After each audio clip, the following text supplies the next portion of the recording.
नमस्कार दोस्त, स्वागत करते हैं आपके अपने यूट्यूब चैनल शिक्षा साथी में। दोस्त, अभी हम आरआरबी टेक्नीशियन ग्रेड 3 23 दिसंबर सेकेंड शिफ्ट का पेपर का एनालिसिस करने वाले हैं। चलिए बिना देरी के हुए शुरू करते हैं। पहला क्वेश्चन है, विद्युत चुम्बकीय प्रेरण की खोज किसने की।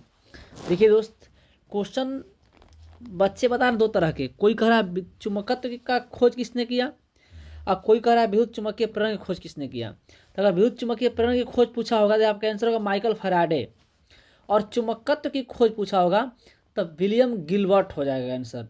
जहाँ तक हमें लगता है ये आंसर यही होना चाहिए। विद्युत चुम्बकीय प्रेरण की खोज ही आया था। 2-3 बच्चे ऐसे बताए थे। एक बच्चा बता रहा था चुंबकत्व का खोज किसने किया। तो चुंबकत्व का खोज कहाँ होगा तो विलियम गिलबर्ट हो जाएगा, लेकिन चुंबकीय प्रेरण की खोज होगा माइकल फैराडे होगा। नेक्स्ट क्वेश्चन आया था, करेंट से क्वेश्चन है, हरियाणा के नए मुख्यमंत्री कौन बने हैं। तो हरियाणा के नए मुख्यमंत्री बने हैं नयाब सिंह सैनी।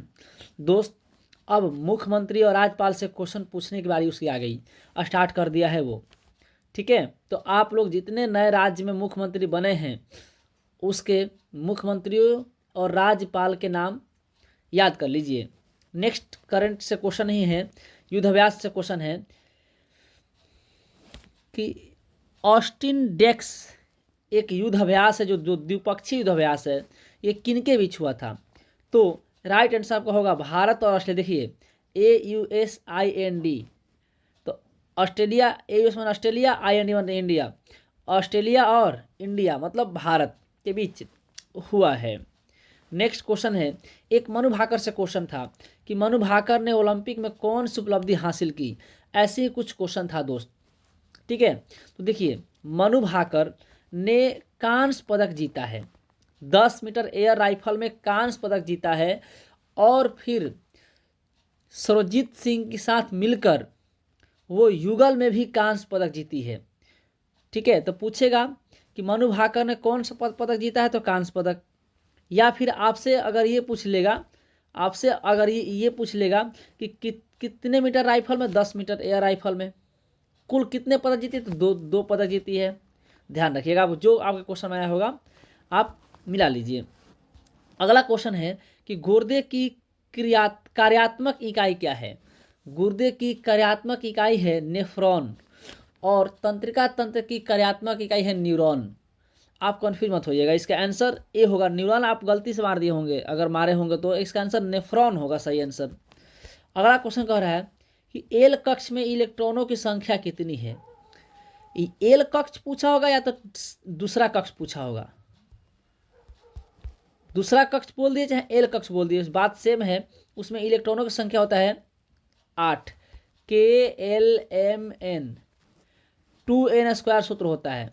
एन का मतलब अगर एल यहाँ 2 पे है तो एन की जगह 2 रखिएगा, 2 का स्क्वायर, 2 × 2 का स्क्वायर 8 हो जाएगा।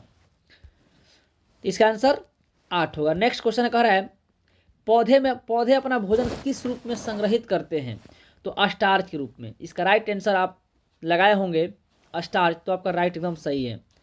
नेक्स्ट, किसी वस्तु को विस्थापित करने के लिए किस प्रकार की बल की आवश्यकता होती है। अगर किसी वस्तु का विस्थापित कीजिएगा तो उसमें किस प्रकार की बल की आवश्यकता होती है। दोस्त, अगर ये क्वेश्चन आया हुआ तो आप कमेंट बॉक्स में पुष्टि कर दीजिएगा। इसका आंसर होना चाहिए असंतुलित बल। क्या होना चाहिए? असंतुलित बल। अगला क्वेश्चन करंट से ही था, मुकेश अंबानी को पीछे छोड़ 2024 का सबसे बड़ा अमीर व्यक्ति कौन बना भारत में। भारत में सबसे अमीर व्यक्ति कौन बना मुकेश अंबानी को पीछे छोड़ करके। तो विदित दोस्त, इसका आंसर गौतम अडानी होगा। पूरा 7 पैसे का अधिकार है, तो इसका आंसर आप राइट लगाए होंगे गौतम अंबानी। अगला क्वेश्चन था कि CNG का फुल फॉर्म। देखिए CNG और LPG एक ही पूछा था, CNG और LPG का फुल फॉर्म क्या होगा। तो CNG का होगा कंप्रेस्ड नेचुरल गैस, और LPG का होगा लिक्विफाइड। ध्यान रखिएगा, ये जो है लिक्विड पेट्रोलियम गैस मत ना होगा, आप मारे तो गलती हो जाएगा, लिक्विफाइड पेट्रोलियम गैस होगा। ठीक है, चलिए अगला क्वेश्चन है साइंस से ही, यदि किसी व्यक्ति का भार पृथ्वी पर 60 न्यूटन है तो चंद्रमा पर भार क्या। देखिए इससे क्वेश्चन था, लेकिन यही क्वेश्चन था, मैं पुष्टि नहीं करता। क्वेश्चन ये भी हो सकता है कि पृथ्वी का भार चंद्रमा के भार का कितना गुना था, या चंद्रमा पर के भार का पृथ्वी का भार कितना गुना, या फिर किसी व्यक्ति का भार पृथ्वी पर 60 kg है तो चंद्रमा पर कितना होगा। देखिए पृथ्वी के भार जितना होगा वो उसका 1/6 चंद्रमा पर भार होगा। ठीक है, जैसे देखिए पृथ्वी भार 60 kg है ना, तो चंद्रमा पर हो जाएगा 60 का 1/6 यानी 10 न्यूटन। अगर 60 न्यूटन यहाँ है तो वहाँ कितना हो जाएगा 10 न्यूटन। चलिए नेक्स्ट करंट से क्वेश्चन है कि यूनेस्को द्वारा 2024 के अंत तक भारत ने यूनेस्को द्वारा मान्यता कुल कितने विश्व धरोहर हैं। क्वेश्चन था आप में से क्वेश्चन था कि 2024 के अंत में भारत में यूनेस्को द्वारा मान्यता प्राप्त कितने विश्व धरोहर स्थल हैं, तो उसका एक राइट आंसर होगा 43। आप नजर क्या मारे हैं। एक और साइंस से क्वेश्चन था कि कोशिका विभाजन को मुख्य रूप से कौन सा हार्मोन प्रेरित करता है, माने कोशिका विभाजन करने में, कोशिका को तोड़ने में कौन सा हार्मोन प्रेरित करता है, तो साइटोकाइनिन। क्या आंसर होगा दोस्त, साइटोकाइनिन। कोशिका विभाजन में यही काम करता है मुख्य रूप से। ऐसे तो और भी काम करते हैं, ऑक्सीजन भी काम करता है, लेकिन मुख्य रूप से ये काम करता है। जब एक ही पौधे के एक ही फूल में परागण होता, 100 परागण कहलाएगा। जब एक ही पौधे के एक ही फूल में परागण हुआ तो क्या कहलाएगा, 100 परागण कहलाएगा। चलिए अगला है, सिल्वर किस कारण से काला हो जाता है। देखते हैं आप, चांदी का हमारे घर में जो औरतें गहना पहनते, आदमी काला हो जाता है, वो तो काला हो जाता है। क्यों काला होता है, क्योंकि उसमें सिल्वर सल्फाइड अर्थात वो सल्फर से विक्रिया करके वो काला बन जाता है। इसका आंसर राइट आंसर होगा हवा में मौजूद सल्फर से विक्रिया करके। आप ये आंसर मारे होंगे तो आपका राइट आंसर सही है। अगला है, कौन सा उत्तक पौधों को सख्त एवं कठोर बनाता है। देखिए दोस्त, पौधों को सख्त एवं कठोर बनाता है अस्क्लेरेनकाइमा। ये क्वेश्चन शुरू दिन से पूछ रहा है, 20 तारीख से एक क्वेश्चन था कि पौधे का लचीलापन कौन देता है, तो इसका आंसर होगा कैलेनकाइमा। फिर फर्स्ट शिफ्ट में क्वेश्चन था कि पौधे के फूड और पैकेजिंग में कौन काम देता है, तो पैरेनकाइमा। और पौधे को कठोरता कौन प्रदान करता है, तो इसका आंसर होगा आपका अस्क्लेरेनकाइमा। अगला है, खेलो इंडिया राष्ट्रीय महिला जूडो टूर्नामेंट, ये क्वेश्चन आया हुआ था। ये कितना खतरनाक क्वेश्चन था।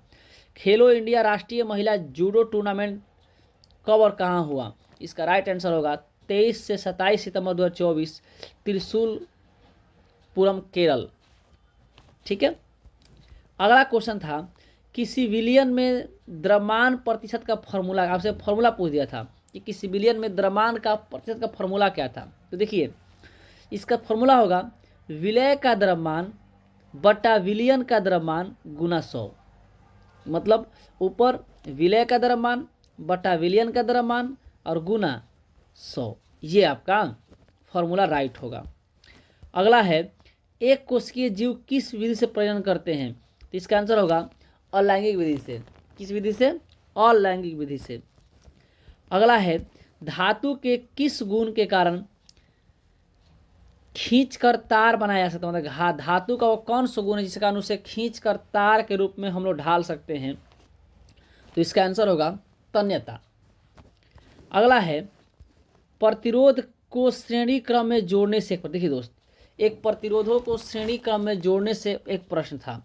ठीक है, एक प्रश्न था प्रतिरोधों को श्रेणी क्रम जोड़ने से। हो सकता है ऐसा कुछ प्रश्न होगा कि प्रतिरोधों को श्रेणी क्रम से जोड़ने पर क्या होगा, अत्यधिक प्रतिरोध मिलेगा, एकदम न्यूनतम पर प्रतिरोध मिलेगा, समान प्रतिरोध रहेगा, ऐसा क्वेश्चन पूछ सकता है।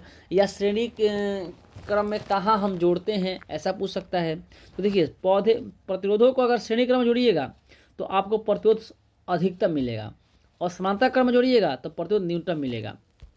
एक क्वेश्चन था न्यूटन के गति नियम का पहला समीकरण से v बराबर u प्लस ए टी, ऐसे शायद क्वेश्चन था कि v बराबर u प्लस ए टी क्या है, ये न्यूटन के गति नियम का पहला समीकरण है। अगला क्वेश्चन एक था कि हीमोग्लोबिन में कौन कौन से तत्व पाए जाते हैं। शायद ये क्वेश्चन मैं पुष्टि नहीं करता, फिर भी ये क्वेश्चन बच्चों द्वारा बताया गया है तो मैं आपके समक्ष पेश कर दे रहा हूँ। अगला था, देखिए एक अभिक्रिया दे दिया था और पूछा था ये किससे संबंधित है, माने ये कौन सी अभिक्रिया है, तो ये अभिक्रिया था द्विविस्थापन अभिक्रिया। उसका राइट आंसर था द्विविस्थापन अभिक्रिया। दोस्त अगर मेरा वीडियो आपको अच्छा लग रहा है और मेरी मेहनत अच्छी लग रही है तो मेरे वीडियो को शेयर कीजिए, लाइक कीजिए एंड सब्सक्राइब कीजिए और नेक्स्ट एनालिसिस के लिए तैयार रहिए।